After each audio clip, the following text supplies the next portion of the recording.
The Bhashiva Tigermen DLC is dropping in just a few days, so I'm finally allowed to tell you what I think, and spoilers, it's actually pretty great. Now, before we get into the content of this DLC, I think it's important to set expectations. This is the first DLC of its kind, focusing on a single lord with a handful of units and a single free hero. And yes, the free content does get factored into the DLC, since the DLC pays for the free content. It's being priced at £3.99 or $4.99 for dollars and euros. Compare that to the individual lords for each of the Warhammer 3 DLCs we've had so far, and it's a little over half of the price. So, with all that in mind, I really do think that we are actually getting some decent value for money. Campaign first, as this was the most pleasant surprise in the entire DLC, because you were getting a very different experience to your usual cafe affair. They share very few of the same mechanics, and even the ones they do are adjusted to fit their new playstyle. The relic hunt to empower the 3 pillars and the armies of Shangyang give you something that a lot of campaigns are lacking, and that's direction. It's a little thing, but placing these relics all around the map gives you objectives to work towards over the course of your campaign, rather than the endless, aimless conquest that a lot of campaigns devolve into.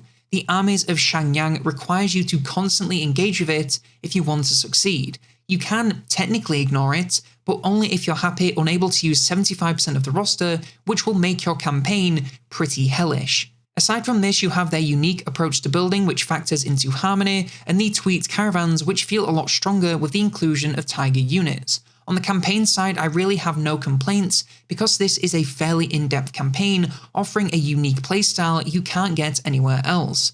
Sure, it may not be as complex as something like the Chaos Dwarves, but for what you're paying, I wouldn't really expect that. For £4, this is a great campaign that is honestly some of the most fun I've had with Warhammer 3 in quite a while. Over on the unit side of things, and you are getting 6 new DLC units and 1 free hero. Paid content first, and obviously, it's a bunch of tigers. I've always felt the cafe roster was missing something, and the Tiger Warriors do a great job at filling that hole. They now have great options for flanking monsters capable of taking out enemy backlines or devastating their front lines outside of just their cavalry. I will say that most of the units in this DLC can be quite tricky to get the hang of. They're extremely reliant on good positioning, as their lower speed does mean they can get caught out if they're not careful. However, if you can keep them safe and set them loose on their intended targets, they're pretty crazy. They devour backlines in no time, and if they can sandwich melee infantry, it's game over. I really think they're potentially a tiny bit too strong, but hey, what is a Warhammer 3 DLC without feeding into the power creep? As for our free hero, and yeah, she's pretty great too. A strong frontlines battler may be something that Cathay has no shortage of, but she's good at her job, so I can't complain. I do wish she had a mount or something, as she really does struggle to keep up with most other units, but aside from that, she's great. Overall, I'm pretty pleased with the units of this DLC. I'm not normally one to put too much value in DLC units and instead care more about campaign mechanics, but I've been pleasantly surprised here by how much I enjoy pretty much everything they've added.